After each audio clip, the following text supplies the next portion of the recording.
Upacara bendera Jumat 13 Mei 2022 dalam rangka memperingati Hari Pendidikan Nasional segera dimulai. Masing-masing pemimpin barisan menyiapkan barisannya. Barisan siap, gerak!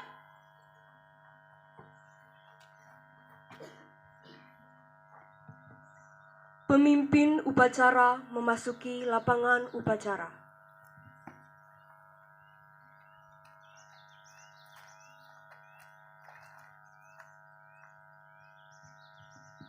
Penghormatan kepada pemimpin upacara dipimpin oleh barisan yang paling kanan. Para pemimpin upacara, hormat! Gerak! Tegap! Gerak! Laporan masing-masing pemimpin barisan kepada pemimpin upacara.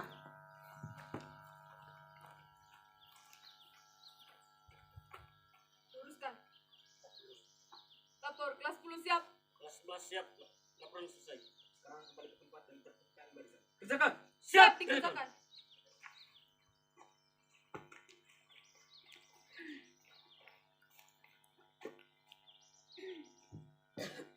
Pembina upacara memasuki lapangan upacara, barisan disiapkan. Untuk seluruhnya, barisan siap! Gerak! Penghormatan umum kepada pembina upacara.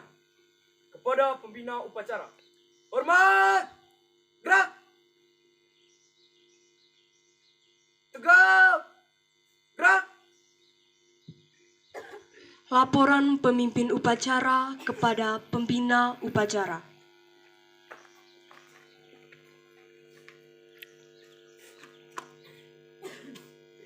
Lapor upacara bendera dalam rangka memperingati Hari Pendidikan Nasional tingkat SMA Negeri 8 segera dimulai. Lanjutkan. Siap, dilanjutkan.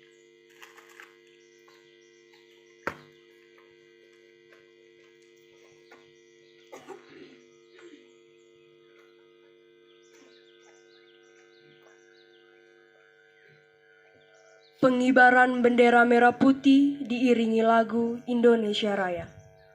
Luruskan. Lurus. Jalan di tempat. Gerak.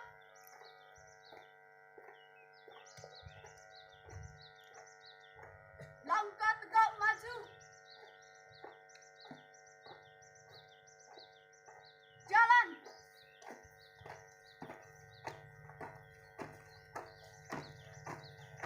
Buka barisan. Gerak.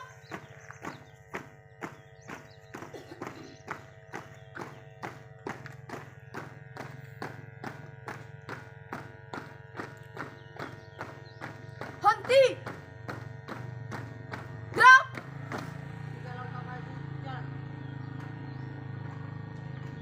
Kanan kiri kanan gerak. Satu langkah maju. Jalan. Kerjakan. Siap.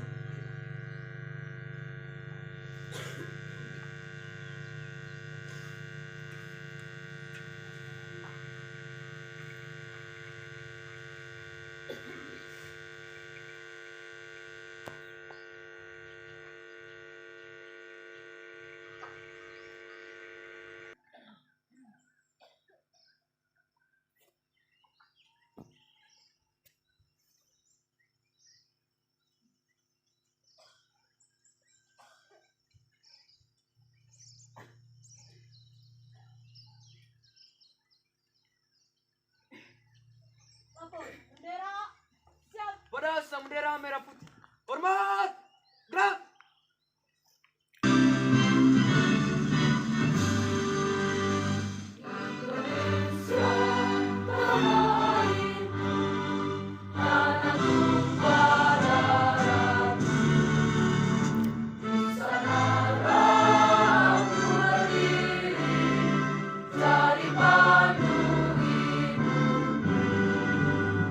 Indonesia, kebangsaan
dipimpin oleh pembina upacara.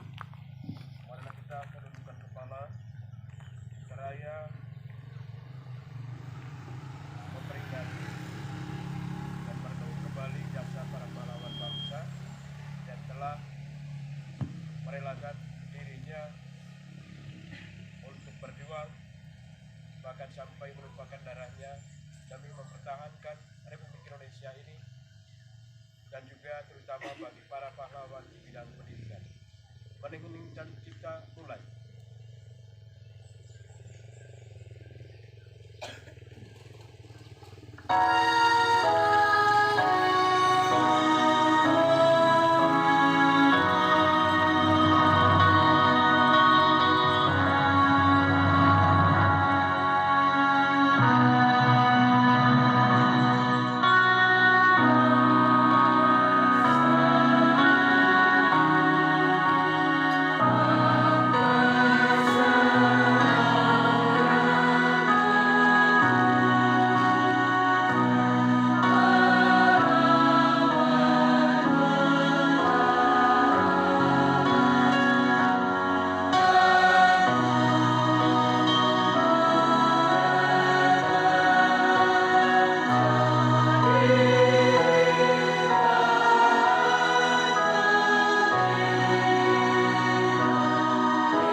Pembacaan teks pembukaan Undang-Undang Dasar tahun 1945.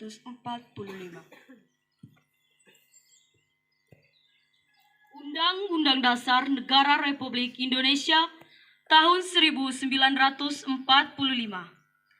Pembukaan. Bahwa sesungguhnya kemerdekaan itu ialah hak segala bangsa, dan oleh sebab itu maka penjajahan di atas dunia harus dihapuskan karena tidak sesuai dengan prik kemanusiaan dan prik keadilan. Dan perjuangan pergerakan kemerdekaan Indonesia telah sampailah kepada saat yang berbahagia dengan selamat sentausa menghantarkan rakyat Indonesia ke depan pintu gerbang kemerdekaan negara Indonesia yang merdeka, bersatu, berdaulat, adil, dan makmur. Atas berkat rahmat Allah yang Maha Kuasa dan dengan didorongkan oleh keinginan luhur supaya berkehidupan kebangsaan yang bebas, maka rakyat Indonesia menyatakan dengan ini kemerdekaannya. Kemudian daripada itu, untuk membentuk suatu pemerintahan negara Indonesia yang melindungi segenap bangsa Indonesia dan seluruh tumpah darah Indonesia, dan untuk memajukan kesejahteraan umum, mencerdaskan kehidupan bangsa, dan ikut melaksanakan ketertiban dunia yang berdasarkan kemerdekaan, perdamaian abadi, dan keadilan sosial, maka disusunlah kemerdekaan kebangsaan Indonesia itu dalam suatu Undang-Undang Dasar Negara Indonesia yang terbentuk dalam suatu susunan negara Republik Indonesia yang berkedaulatan rakyat dengan berdasar kepada ketuhanan yang Maha Esa, kemanusiaan yang adil dan beradab, persatuan Indonesia, dan kerakyatan yang dipimpin oleh hikmat kebijaksanaan dalam permusyawaratan perwakilan, serta dengan mewujudkan suatu keadilan sosial bagi seluruh rakyat Indonesia.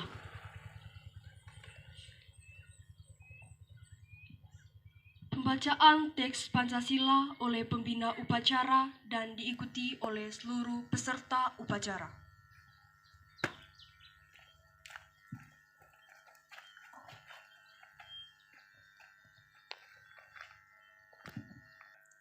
Pancasila. Satu. Ketuhanan yang Maha Esa. Dua. Kemanusiaan yang adil dan beradab. Tiga. Persatuan Indonesia. Empat. Kerakyatan yang dipimpin oleh hikmat kebijaksanaan dalam permusyawaratan perwakilan.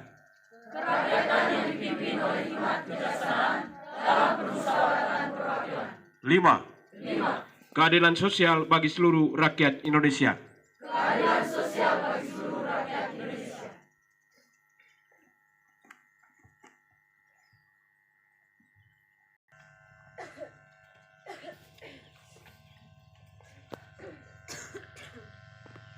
Bapak Ibu Guru serta pegawai yang saya hormati, adik-adik kelas 10, kelas 11 yang saya muliakan dan banggakan. Selamat pagi. Selamat pagi, Pak. Semangat pagi. Semangat pagi. Selalu semangat pagi. Semangat pagi. Selalu semangat pagi. Terima kasih. Hari ini saya memberikan beberapa pesan kepada kita semua. Temanya Merdeka Belajar. Bicara soal Merdeka Belajar, sesungguhnya ini bukan hal yang baru. Ini bukan hal yang baru kita dengar atau baru kita tahu. Sesungguhnya ini adalah hal-hal yang atau pokok yang sudah sejak lama dirintis atau dipikirkan oleh para pendahulu kita. Bapak pendidikan kita, yaitu Ki Hajar Dewantara, dialah yang dulu mencetuskan pikiran-pikiran yang kita namakan sekarang dengan istilah Merdeka Belajar.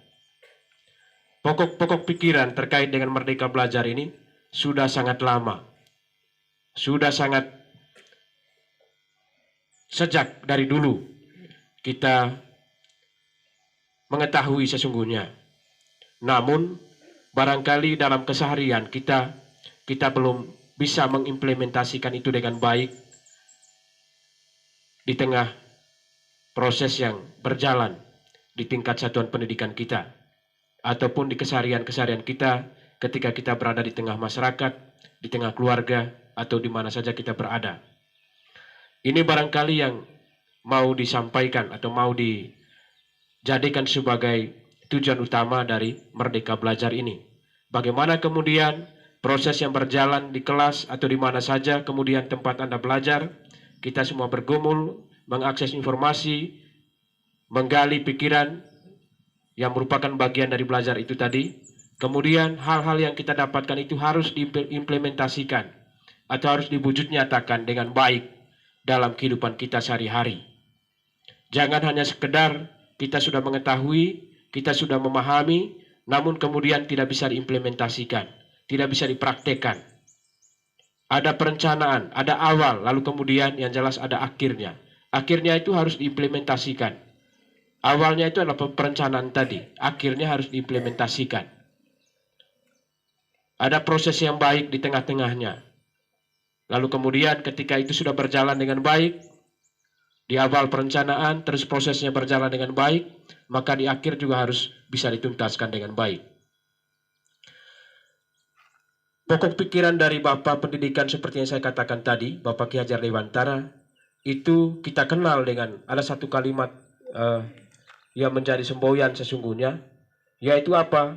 Yaitu Ingar Sosung Tulodo, Ing Madia Mangun Karsa Tutwuri Handayani.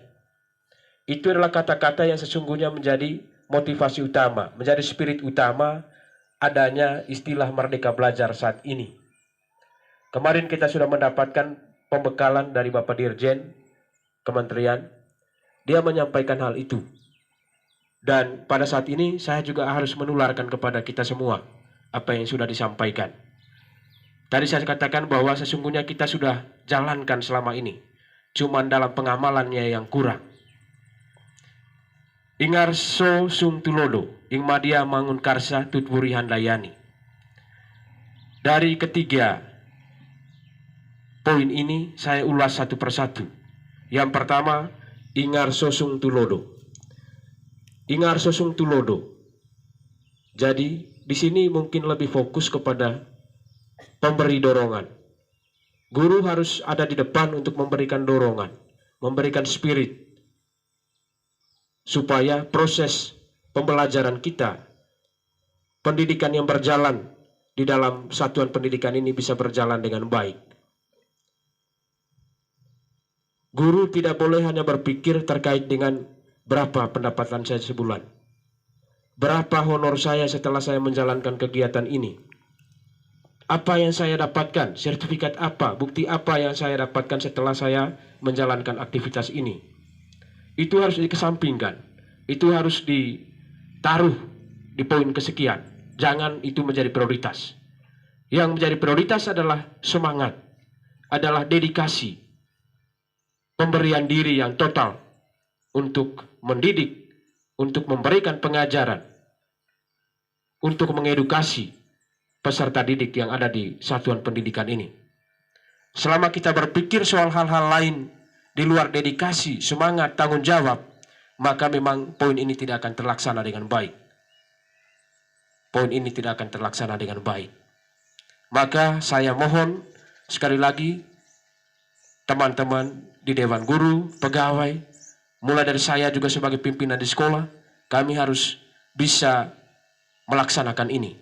Kami harus bisa mewujud nyatakan ini, bahwa kami adalah garda terdepan untuk nanti kemudian kita bisa memajukan pendidikan ini lewat kualitas-kualitas pembelajaran yang nanti akan berdampak pada mutu Anda sebagai peserta didik di sekolah ini. Yang membanggakan dari sebuah sekolah itu adalah mutu peserta didik, bukan gedung yang mewah, bukan berjejernya Bapak Ibu guru dengan seragam yang lengkap, dengan segala sesuatu. Itu semua adalah elemen pendukung. Itu semua adalah unsur-unsur yang bisa memberikan tambahan, bukan penentu. Yang menjadikan penentu itu adalah tujuan utama kita, yaitu mutu dari sekolah ini. Dan mutu itu bisa tergambarkan dari mutu peserta didiknya. Bagaimana gambaran lulusan kita ini? Apakah semua bisa terserap di perguruan tinggi atau seperti apa? Perguruan tinggi yang seperti apa juga kemudian kita bisa evaluasi, kita bisa pantau peserta didik kita ini. Lalu kemudian dalam keseharian ini, ketika anak-anak kita berada di lingkungan masyarakat, apakah betul mereka mencerminkan siswa-siswi kita? Saya sering mengatakan bahwa SMA 8 Pocoranaka, Anda mengenakan seragam SMA. Apakah seragam itu bisa Anda wujud nyatakan dalam keseharian? Anda bisa internalisasikan seragam, casing yang Anda kenakan itu dengan hal yang Anda lakukan sehari-hari. Itu saya sering menjadi bahan refleksi yang saya sering sampaikan kepada Anda. Ini poin kecil, tapi kalau dimaknai, ya, dimaknai itu dalam sekali. Dan saya butuh Anda memaknainya setiap saat, setiap hari, setiap menit, setiap detik. Terkait dengan kalimat yang saya sering lontarkan. Seragam putih abu, pakaiannya neces, lengkap sekali. Kalau Anda tambahkan topi dasi, itu lengkap sekali. Ya, bahannya bagus. Ya, untuk mengadakan itu tentu menggunakan biaya yang cukup lumayan. Dengan kesederhanaan orang tua yang terbatas, tapi mereka siap untuk bisa mengeluarkan biaya guna membeli seragam Anda punya. Dan juga mengadakan segala fasilitas yang dibutuhkan guna menunjang pelaksanaan proses pembelajaran di sekolah. Luar biasa. Tapi kemudian apakah kita bisa memahami atau mengambil makna di balik itu semua? Perjuangan orang-orang tertentu, terutama keluarga tadi itu, yang sungguh sangat terbatas, tapi mereka dengan siap apapun bentuknya. Itu barangkali yang perlu dipikirkan. Lalu kemudian Bapak Ibu guru juga yang sudah bergerak, sudah menjalankan tugas dengan baik selama ini. Cuman memang bahwa tidak boleh, tadi saya katakan bahwa tidak boleh mengabaikan hal pokok bahwa mutu menjadi prioritas. Mutu menjadi prioritas. Terus yang berikut bahwa kami Bapak Ibu guru tidak boleh merasa bahwa sudah hebat, sudah selesai, karena sudah kuliah selama 4 tahun kurang lebih, lalu ditambah dengan pengalaman-pengalaman mengajar selama ini sudah lama, lalu kemudian mengatakan bahwa apalagi yang kurang, apalagi yang mau diajarkan. Kami tidak mau diajari, kami tidak mau dijajali dengan berbagai banyak ilmu. Kalau itu yang dipikirkan, kalau itu yang menjadi basic dan base-nya pikiran dari Bapak Ibu Guru, setengah mati, susah Pak. Jadi begitu, kita tidak akan maju. Maka jadilah seperti yang diistilahkan itu, kita ini adalah botol yang setengah isi. Botol yang setengah isi. Ada isi dasarnya, iya. Tapi kemudian tidak bisa kita mengatakan kami sudah penuh. Kalau kami sudah penuh, selesai. Tidak ada yang bisa dipelajari lagi, tidak ada yang perlu kita gali kembali. Ini berbahaya. Belajar sepanjang hayat. Belajar sepanjang hayat tidak hanya peserta didik, tapi kita juga jadi guru. Ini adalah pelajar sepanjang hayat. Lalu kedua adalah Ingman Dia Mangunkarsa. Ingman Dia Mangunkarsa ini lebih pada bangkit spirit, semangat perjuangan. Ya, jadi kalau ada dorongan, dukungan, tanpa ada semangat, ya selesai. Di sini yang menjadi fokus siapa? Kita semua elemen. Ada siswanya di sana, ada gurunya di sana, ada komitenya ada di sana, ada perwakilan atau orang tua siswanya ada di sana. Semua komponen-komponen yang punya kepedulian terhadap lembaga pendidikan itu ada di sana. Kita punya spirit juang yang besar. Dan saya fokuskan di sini juga untuk peserta didik. Saya sering membawakan materi di dalam kelas dan saya sampaikan, biar guru juga ya sudah belajar penuh, sudah mentinggali akses informasi untuk menambahkan, untuk meramu supaya pembelajaran itu bisa dibawa dengan baik. Kemauan yang tinggi dari siswa sama saja. Dalam satu kelas diisi dengan 30-40 orang, lalu kemudian yang aktif di dalam itu 1-2 orang. Guru juga akan merasa capek, guru juga akan merasa seperti apa. Sudah dilakukan dengan berbagai cara untuk menggali, cari metode tertentu untuk bisa membangkitkan semangat. Supaya kemudian misalkan hari ini yang semangat atau yang aktif 2 orang. Kemudian kita upaya besok pertemuan berikut harus sudah masuk ke 5 orang. Pertemuan berikut harus sudah sampai setengahnya. Pertemuan berikut harus sudah sampai 3/4. Dan pertemuan kali berikut harus sudah sampai penuh. Tidak ada yang tertinggalkan. Tapi kemudian karena kita tidak punya semangat, kita tidak mampu mengejakan, kita tidak mampu menerjemahkan ini dengan baik, maka kemudian ini juga akan menjadi buang garam di air laut. Ya, kita membuang garam di air laut. Sama saja Pak. Airnya sudah asin lalu kemudian kita taruh garam lagi.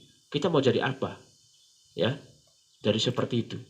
Maka kemudian saya minta supaya semangat ini harus digelorakan. Kalau guru sudah semangat, Bapak Ibu guru sudah menggunakan cara, Bapak Ibu guru sudah menggunakan metode, ya, yang sudah baik, yang sudah dianalisis dengan baik sesuai dengan kebutuhan Anda harus bisa sambut ini dengan baik. Sambut dengan cara apa? Dengan gerakan, dengan motivasi yang tinggi, semangat juang yang tinggi, supaya bisa sama-sama bekerja di sana. Saya katakan bahwa pembelajaran hari ini paradigmanya sudah berubah jauh. Kami juga belajar itu hari ini. Bagaimana paradigma baru dalam proses pembelajaran. Pembelajaran sudah harus berpusat pada siswa. Tidak ada lagi pembelajaran berpusat pada guru. Guru ceramah dari A sampai Z. Guru ceramah dari jam pertama sampai jam terakhir. Selama 45 menit atau 2 kali 45 menit lalu guru ceramah terus, tidak akan selesai-selesai. Lalu muridnya menganga terus, menguap tidur setelah itu. Datang untuk pulang, istilah saya. Tidak bisa seperti itu. Sekarang guru adalah fasilitator yang bicara di dalam kelas, yang aktif di dalam kelas itu lebih pada ada di siswa, ada di peserta didik. Ini yang harus terjadi di sana. Tapi kemudian kalau seandainya Anda tidak punya semangat seperti yang saya katakan tadi, tidak punya semangat, tidak punya jiwa juang tinggi, tidak punya kemauan yang keras untuk belajar, mau aktif dengan cara apa? Karena kemudian kita tidak bisa menggunakan bahan yang kita pelajari di ekonomi untuk kita terapkan 100% di matematika. Ada kolaborasi iya, tapi harus kita bisa pilahkan, ya. Untuk matematika bagaimana? Untuk ekonomi bagaimana? Ada tidak sinkron antara matematika dan ekonomi? Pasti ada. Kenapa tidak? Anda bicara harga di sana, ya. Anda bicara soal untung rugi di sana, dasarnya dari matematika. Kenapa tidak? Jangan kemudian IPS ini alergi dengan matematika, alergi dengan ilmu hitung misalkan saja, numerasi yang sekarang ini. Kalau itu yang terjadi berbahaya. Tidak bisa seperti itu cara belajarnya. Kita harus merindukan untuk semua mata pelajaran. Kita harus asik untuk semua mata pelajaran. Kita harus enjoy untuk semua mata pelajaran. Tidak bisa mata pelajaran ekonomi saya senang, mata pelajaran sosiologi saya senang, mata pelajaran agama saya senang, mata pelajaran mulok karena praktik terus setiap hari di luar lapangan, sudah saya senang itu. Lalu kemudian di saat matematika saya tidak mau datang. Di saat bahasa Inggris saya tidak mau datang. Kenapa? Tidak bisa, Pak. Susah, Pak. Dan lain-lain. Kalau susah ya siapa yang bisa berjuang di sana? Kami tahu bahwa itu susah, tapi kemudian kita akan bisa berjuang bersama untuk bisa mengatasi kesulitan yang Anda hadapi. Itu yang bisa. Tapi kalau seandainya kita duduk diam saja mengharapkan sesuatu, ya tidak bisa. Tidak bisa seperti itu. Lalu yang ketiga adalah Tutwuri Handayani, ya, manusia mandiri, merdeka. Ya. Jadi kalau sudah didorong, ya, didukung dengan penuh semangat, energi, ya. Lalu kemudian ada motivasi, ada kekuatan, ada energi positif yang ada di sana. Apa yang mau dihasilkan dari itu? Yaitu manusia mandiri, merdeka. Ya, dalam tataran pelajar Anda menjadi pelajar merdeka. Ya. Anda menjadi pelajar merdeka. Merdeka apa? Anda tidak tergantung dengan siapa-siapa, ya. Artinya pelajar ini enjoy, bebas kita kepada siapa saja. Ada istilah bahwa siapa saja adalah guru, di mana saja adalah tempat belajar. Saya juga sudah sampaikan kepada adik-adik bahwa ketika di ruangan kelas ini jenuh, Anda berhadapan dengan orang yang sama, guru yang sama. Lalu kemudian bagaimana caranya supaya bisa ada variasi? Anda bisa gali informasi di luar sana. Banyak orang yang sudah berkompeten di luar sana. Dulu mungkin perbedaannya tidak banyak yang berkompeten di tengah-tengah masyarakat kita. Sekarang sudah banyak guru. Pilihan guru matematika tidak harus saya, misalkan di sini. Ada pilihan lain, misalkan ada guru matematika SMP di sana. Ilmu kami sama. Kami juga dapat ilmu selama 4 tahun di kuliah itu sama. Sarjana sama. Kecuali kalau misalkan PGSD itu beda. Itu urusan SD. Kalau sarjana pendidikan matematika di SMP, SMA ini basicnya sama. Kemudian Anda mau belajar di sana boleh. Kenapa tidak? Ya, kenapa tidak? Kalau misalkan materi tentang aljabar yang saya jabarkan di sini, mungkin Anda belum paham. Coba saya ke Pak Guru, Pak Andika. Saya coba ke Pak siapa yang Anda kenal di kampung Anda? Bisa, kenapa tidak? Ya, bisa, kenapa tidak? Untuk bisa cocokkan. Oh ternyata ini lebih mudah saya pelajari. Dari begitu. Kemarin Pak menjabarkan demikian. Lalu kemudian kamu datang ke sekolah, bisa tidak untuk komunikasikan itu? Bisa, kenapa tidak? Guru adalah teman. Kepala sekolah adalah teman, siapa saja adalah teman. Saya menunggu Anda setiap hari di kantor. Bapak Ibu Guru juga saya sudah minta dan pasti mereka juga siap menerima Anda setiap hari di kantor. Untuk dijadikan sebagai partner diskusi, teman. Ya, jadi seperti itu. Itu yang diharapkan. Lalu kemudian pendidikan ini sifatnya holistik, ya. Ada cipta, ada rasa, ada karsa, ada raga, ya. Menunjang semua ini. Tidak boleh hanya satu sisi saja yang bergerak semua di situ. Ya. Lalu era sekarang itu lebih condong kepada literasi dan numerasi. Literasi dan numerasi. Kuatkan literasi dan numerasi. Ya. Literasi yang sederhana itu baca dan tulis. Jangan sampai sudah injak kelas 10 SMA tidak bisa baca, tidak bisa tulis. Baca tidak hanya sekedar baca. Tulis tidak hanya sekedar tulis. Baca itu artinya bisa baca, itu bisa memahami konteks bacaan. Itu baca. Bukan saya cepat kilat, saya baca ini cepat kilat. 1 menit saya sudah baca ini. Tapi bisa memahami tidak isi bacaannya. Karena belajar itu seperti itu, dikasih konteks, dikasih teks, lalu kemudian Anda baca, Anda pahami, Anda pelajari. Kemudian diuji. Ya, kemudian diuji setelah itu. Jangan sampai baca, sudah Pak selesai, sudah Pak Ibu selesai. Lalu kemudian ditanya, ya sudah, kalau sudah selesai, tolong dengar pertanyaan ini. Saya bertanya, 1. Siapa yang bisa? Tidak ada satu pun yang angkat tangan dalam satu ruangan kelas ini. Hai, lalu kemudian, yang Anda baca tadi apa? Kan begitu. Demikian pun tulis. Tidak bisa menulis yang Anda hanya tulis saja begitu. Yang Anda di papan tulis ditulis. Saya juga tidak terlalu enak, tidak enjoy, tidak bagus kalau seandainya yang kita tulis di papan tulis, adik-adik bisa tulis dari A sampai Z. Tidak perlu. Kalau matematika yang ilmu pasti barangkali dari A sampai Z. Tapi kalau yang ilmu sosial yang notabene lebih pada bagaimana menggali inspirasi dan itu lebih pada daya nalar kritis kita yang bicara di sana. Ya. Yang pasti juga tidak harus didetail. Kalau Anda sudah paham itu, potong saja, cut saja. Jadi begitu. Yang kami tulis juga detail sekali di dalam itu. Tapi kalau Anda sudah masuk ke pola pikir Anda cerna, ini sudah saya pahami, sudah lewatkan saja ini. Tidak perlu saya harus tulis semua. Ya. Terus jangan copy paste, jangan dikte, ya. Itu menjadi catatan hari ini. Dikasih tugas untuk menulis narasi, untuk menulis puisi, menulis pidato, menulis apa saja, lalu kemudian Anda copy paste. Ada Google, ada internet kan, jaringan internet, ya. Sudah ke Google, mohon tulisan temanya pendidikan, ya. Jadi temanya Merdeka Belajar, temanya ini nih. Boleh, ya. Bukan saya mengatakan tidak boleh, boleh itu melihat referensi, itu juga gali referensi. Tapi kemudian tidak bisa Anda menulis itu dari A sampai Z sama persis, tidak akan ada adaptasinya. Tidak akan ada proses di mana Anda memaknai itu lalu kemudian mengembangkan dengan engkau punya cara berpikir sendiri. Ya. Ini berbahaya hari ini. Dengan kemajuan ilmu teknologi banyak yang tidak bisa menyaring itu. Menyaring dengan cara apa? Dengan cara tadi saya katakan bahwa tidak bisa meng-copy paste. Lalu kemudian sampai di sini yang saya alami juga demikian. Tugas ini dibawa pulang, lalu sampai di sana Google tolong bantu saya. Ini rumus trigonometri, ini rumus apa? Soalnya demikian, tolong bantu. Keluarlah dia di situ. Tulis, wah terima kasih jawabannya nih. Setelah itu tidur ngorok. Sampai di sini dikumpulkan. Sampai di sini, setelah dikumpulkan saya tanya kembali nih. Nah, ini tolong saudari Maria, ini bisa jelaskan ini? Tidak bisa. Kenapa tidak bisa? Dari Google, Pak. Bisa penjelasan dari begitu, memberikan alasan seperti itu. Berbahaya. Berbahaya. Kalau Anda buat seperti itu sama saja bohong. Tidak akan ada nilai apa-apa.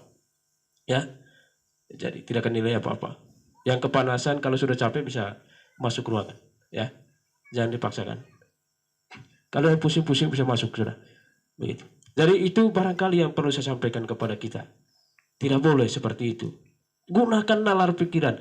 Ambil kata-kata kuncinya saja. Oh, Merdeka Belajar ini apa? Lalu kemudian Anda lanjutkan. Tidak bisa pidato saya hari ini misalkan saja saya baca di depan Anda ini, Anda paham tidak paham, Bapak Ibu guru juga paham tidak paham, baca dari awal sampai Z. Tidak bisa seperti itu. Gunakan akal saya. Lalu kemudian misalkan ada poin-poin tertentu yang mungkin Anda cerna, wah, Bapak Kepala Sekolah sampaikan seperti ini, tapi sesungguhnya yang saya dapat tidak seperti ini. Bisa, kenapa tidak? Nanti Anda terjemahkan itu, lalu kemudian ada ruang tertentu masuk ke ruangan saya. Bapak Kepala, dari tidak bisa seperti tadi, saya dengar Bapak punya begini. Bagaimana saja caranya Anda? Tapi yang saya tahu seperti ini sesungguhnya Merdeka Belajar. Boleh, kenapa tidak? Kita ruang ada diskusi. Justru saya perlu belajar dari Anda. Hari ini kurikulum paradigma baru, ya pembelajaran paradigma baru. Ya, yang diharapkan seperti itu. Jangan kita belajar satu arah. Belajar apa istilahnya ya? Saling belajar kita. Anda belajar dari kami belajar dari Anda. Dari seperti itu. Ya. Lalu kemudian yang terakhir dari semua ini ya, dari bicara soal Merdeka Belajar, lalu kemudian kita kenal kurikulum Merdeka yang sebentar lagi kita akan terapkan di semester baru ini ya. Dari goalnya satu ya, yaitu mewujudkan yang mutu peserta didik yang baik ya, yang berkualitas baik. Itu dia. Dan mutu peserta didik yang berkualitas baik itu diwujudkan dengan ada istilah profil pelajar Pancasila. Ya. Jadi siswa harus memiliki atau ada di dalam pribadi siswa itu profil pelajar Pancasila. Apa itu profil pelajar Pancasila, Bos? Ya. Dari profil pelajar Pancasila itu ada 6 elemen yang ada di sana, ya, atau elemen pendukungnya. Jadi begitu. Seseorang atau pelajar itu tidak bisa dikatakan pelajar ini sudah memiliki profil Pancasila kalau tidak ada hal-hal yang memang menjadi ciri khasnya di sana, ya, ciri khas di sana. Ciri khas pertama, pelajar Indonesia dinyatakan sebagai pelajar yang punya atau memiliki profil pelajar Pancasila. Ciri khas yang pertama adalah beriman bertakwa kepada Tuhan Yang Maha Esa dan berakhlak mulia. Itu ciri khas pertama. Ya. Beriman dan bertakwa kepada Tuhan Yang Maha Esa, ya. Lalu kemudian berakhlak mulia. Apa maksudnya? Ya, maksudnya saya pikir tidak perlu saya jelaskan panjang lebar.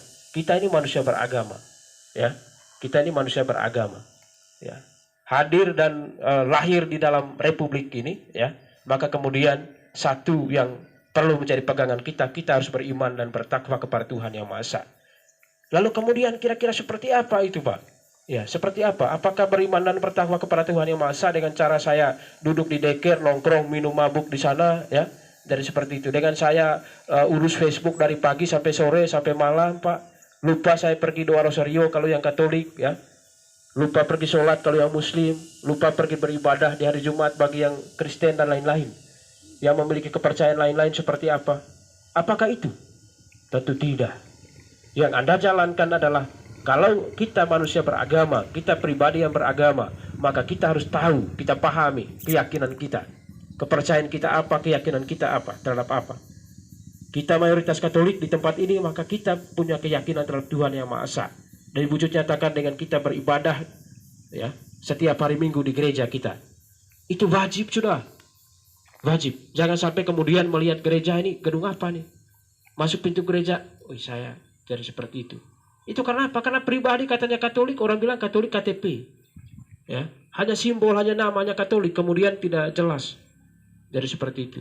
Beragama apa saja tidak boleh hanya jadi simbol. Kalau capek, kalau tidak bisa ini ya sudah. Tapi minimal beribadah di rumah. Di mana saja bisa beribadah kita, tidak harus di gereja sesungguhnya. Tapi kalau bisa ke gereja, kenapa tidak? Itu pertama. Ya. Dan saya melihat akhir-akhir ini, yang malas ke gereja itu adalah siswa-siswi SMA. Yang malas pergi doa rosario itu adalah siswa-siswi SMA. Malu kita. Saya sebagai guru merasa malu kira-kira seperti apa. Apalagi ini. Apakah ini wujud nyata dari profil Pancasila tadi? Tidak, bukan. Kalau kita mau supaya kita mau tunjukkan diri sebagai siswa yang berkepribadian dengan profil pelajar Pancasila, maka yang pertama adalah beriman dan bertakwa kepada Tuhan Yang Maha Esa. Kemudian Pak, saya pergi gereja, saya pergi doa rosario, sampai di sana saya malu ketika minta untuk bacaan. Nah, untuk Injil saya tidak bisa, Pak. Kasih bacaan Injil tidak jelas mulainya bagaimana, akhirnya bagaimana. Bacanya juga ngelantur kiri kanan. Kembali ke literasi. Literasi baca tulis tadi. Begitu. Ya, literasi baca tulis. Ya. Jadi saya mohon nanti setelah ini diawasi Bapak Ibu guru menjadi pemantau di luar, di setiap kampung, untuk bisa melihat ya anak mana yang aktif, supaya kemudian kita tidak hanya asal isi, akhlaknya baik, pribadinya baik, tidak punya data yang jelas. Saya mohon nanti kemudian kita harus punya data yang jelas. Nanti di Lento saya sudah inisiatif ini. Selama beberapa bulan terakhir saya sudah inisiatif dibuat daftar hadir. Ya, anak mana yang aktif di gereja, aktif di kegiatan-kegiatan kerohanian, itu dicatat dengan baik. Anak mana yang sudah diminta, diajak berulang-ulang tapi tidak mau aktif, itu dicatat. Ya, karena satu indikator pertama untuk menentukan bahwa anak itu berhasil lulus dari sekolah adalah akhlaknya baik, moralnya baik, sikap perilakunya baik. Itu harus ditunjukkan dengan kehidupan sehari-hari. Ya. Yang kedua adalah soal bergotong royong. Ya. Ini hal sederhana, bergotong royong. Apa bergotong royong? Mampu bekerja, berkolaborasi dengan teman-teman. Tidak bisa kemudian menyendiri. Saya punya teman, misalkan saya dengan Ibu Yani, terus saja. Begitu. Kemana-mana dengan Ibu Yani. Kemana-mana dengan Ibu Yani. Kemudian kalau akhirnya lirik, Ibu guru sebelah ini lirik, Pak, dari Canggung sudah mau bergabung. Kenapa? Karena saya tiap hari Ibu tolong dengan saya, Ibu tolong dengan saya. Anda juga demikian. Si Markus harus dengan Maria terus dia. Markus Maria jalan, Markus Maria jalan. Si Rosa dengan si Rasul terus. Ya, ya. Begitu. Tidak bisa begitu. Yang lambat terus, yang lento terus. Bagaimana Anda bergotong royong, berkolaborasi tadi itu? Di mana? Dan intinya bahwa bergotong royong harus sukarela. Sukarela bekerja bersama demi sesuatu yang lebih baik. Tidak bisa bergotong royong tunggu ada sesuatunya dari sana. Itu juga menjadi kunci. Ya. Jadi begitu, Pak, kami mau kerjakan ini, mana permennya? Mana ini transportasinya? Mana ini? Ini berbahaya. Jadi begitu. Itu penting untuk Anda komunikasikan. Penting juga, Pak, kami mau tanya ini, apa ada tidak ini? Kami akan sampaikan. Tapi jangan sampai ketika misalkan anggaran sekolah tidak ada, lalu kemudian karena sekolah tidak menganggarkan, kami duduk diam. Padahal sudah dijelaskan, kita tidak menganggarkan karena ada pos-pos tertentu yang memang menjadi prioritas. Dana kita tidak cukup, dana kita terbatas, dan lain-lain. Kalau sudah ada penjelasan seperti itu, jangan lagi kekeh bahwa kami harus dianggarkan untuk ini, kamu harus dianggarkan untuk ini. Berbahaya. Kita sudah pikirkan dengan matang semua itu, Pak. Ya. Lalu kemudian ada setelah bergotong royong, ya. Kemudian ada istilahnya, iya, jadi bernalar kritis, ya. Bernalar kritis. Anda harus punya nalar kritis, ya. Jiwa juang tinggi untuk bisa berpikir, melakukan refleksi, ya, menggunakan akal ini untuk bisa berpikir, ya. Itu besar sekali. Saya sering mengatakan, gunakan akal ini untuk berpikir, ya, meramu informasi, menganalisis informasi, ya, menalarkan, lalu kemudian bisa menyimpulkan. Itu penting. Maka tugas-tugas hari ini tidak bisa tugasnya 1 tambah 1 berapa, 50 kurang 20 berapa. Tidak bisa tugas seperti itu. Kalau tugas seperti itu mati. Tidak ada lagi Anda punya ruang untuk bisa berpikir, menalarkan sesuatu. Tidak bisa. Jadi tugasnya, PR untuk Anda hari ini harus berbau analisis. Ya. Jadi begitu. Harus berbau penalaran. Harus berbau bagaimana Anda bisa menggali informasi sebanyak mungkin untuk bisa menjawab persoalan itu. Tidak bisa dengan cara tutup mata saja selesai. Tutup mata selesai. Makanya sekarang tidak ada ujian nasional. Kenapa? Karena itu sudah lama. Dan itu tidak bisa menumbuhkan kreativitas. Tidak bisa menumbuhkan nalar kritis di Anda. Soal itu tidak perlu banyak sampai 50-60 nomor. Cukup 7-8 nomor. 10 nomor sudah cukup. Tapi di sana sudah memuat semua elemen-elemen ataupun hal-hal yang mau digali dari Anda. Itu sekarang ini. Maka intinya bahwa tidak boleh ada soal-soal atau ada persoalan yang diberikan dan cukup dengan tutup mata menyelesaikan. Tidak bisa. Harus membangkitkan semua itu. Guru sudah harus berpikir bahwa untuk menjawab soal ini harus begini, harus begini, harus begini. Ada tangga-tangganya. Jadi begitu. Itu saya pikir nanti PR besar bagi guru dan tentu nanti kemudian siswa kalau sudah dilakukan itu siswa harus bisa kerjakan. Jangan kemudian mentalnya soal sulit, selesai. Duduk diam. Kumpul kertas kosong. Ya. Dari itu. Lalu kemudian ada yang berikutnya mandiri.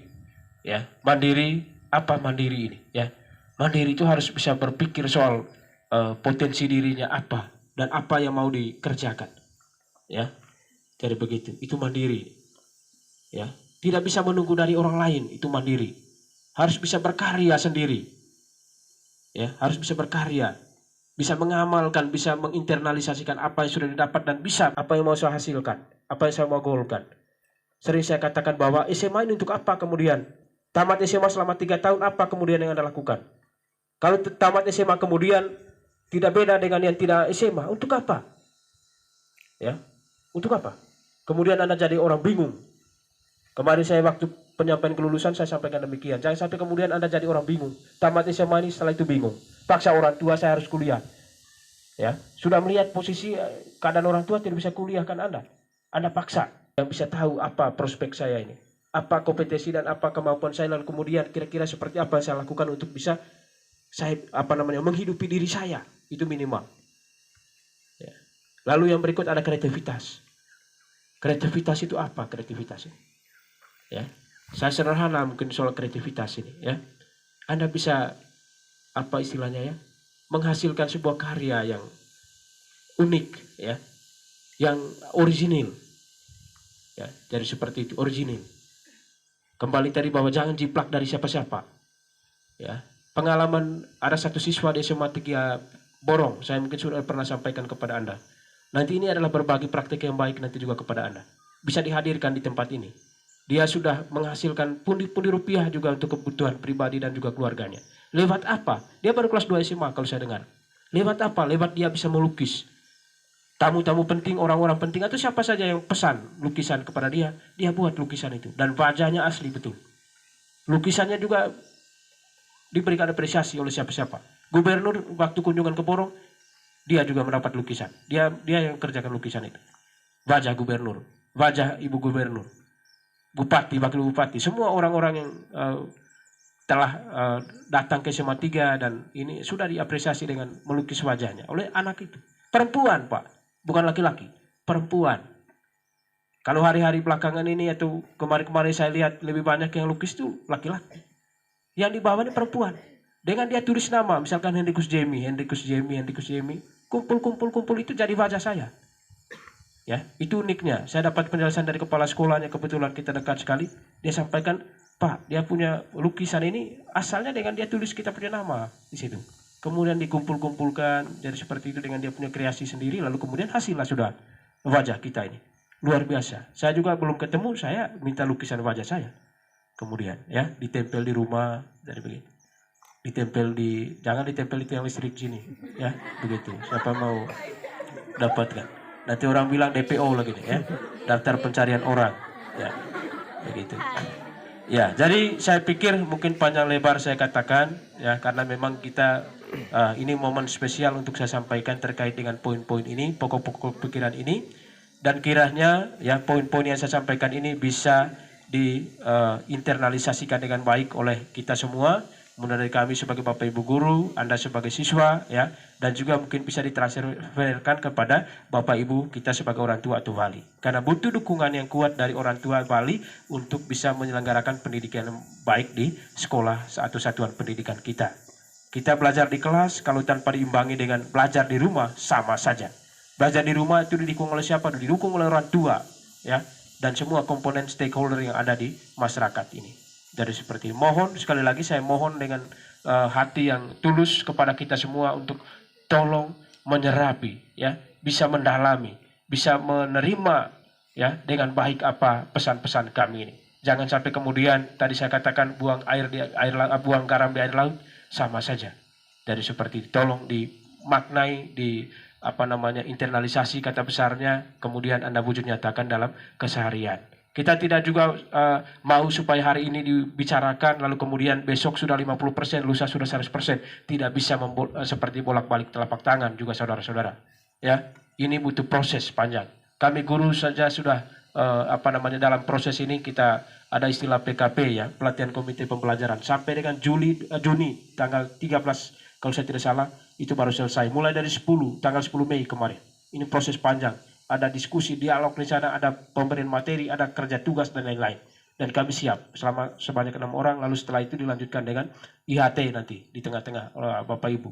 Dari seperti itu. Mudah-mudahan proses ini bisa berjalan dengan baik dan sekolah kita seperti yang pengawas kemarin sampaikan waktu kunjungan US itu bahwa sekolah kita sudah sekolah penggerak di tahun 2022. Dan mudah-mudahan bicara soal sekolah penggerak ini itu bisa betul-betul bukan hanya penggerak label namanya saja, tapi juga bisa diwujudkan lewat keseharian kita, ya, lewat program, lewat keseharian dan semua hal yang kita lakukan di satuan pendidikan ini itu bisa mewujud nyatakan yang namanya sekolah penggerak. Tidak bisa hanya asal nama saja. Kemudian kita evaluasi 3 tahun lagi, maka itu akan ada tanda-tanda positif selama ini. Jadi seperti itu. Kita diberi apresiasi lewat dana BOS afirmasi 155 juta untuk tahun pertama ini. Harus dimanfaatkan dengan baik untuk menunjang proses pembelajaran yang baik juga ini. Dari lewat program sekolah penggerak, ya, dan kemudian kita bisa jalankan kurikulum merdeka di awal tahun. Saya mohon kerjasama yang baik, tidak boleh ada yang hanya berpangku tangan, tidak boleh hanya ada yang berpuas diri, tidak boleh ada yang punya pesan masing-masing yang tidak bisa kolaborasi dengan siapa saja. Punya pesan masing-masing, saya orang IPA, saya orang IPS, ya, saya siswa, saya guru dan lain-lain, tapi pesan itu harus bisa dikolaborasikan dengan yang lain-lain. Jangan pesan itu pesannya sendiri dan tidak bisa berkolaborasi dengan yang lain, itu sama saja bohong. Jadi begitu.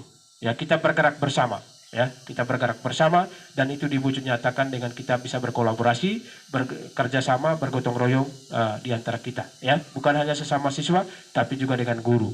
Jadi seperti itu. Jadikan semua teman, saya sebagai teman, guru sebagai teman, Anda juga sebagai teman. Sekolah ini adalah sekolah yang nyaman, aman, dan bisa kita berinteraksi kapan saja dan di mana saja. Jangan kaku, ya. Jadi begitu. Demikian penyampaian saya di momen atau kesempatan emas ini. Mudah-mudahan bisa diwujud nyatakan. Terima kasih. Selamat pagi untuk kita. Siap, gerak.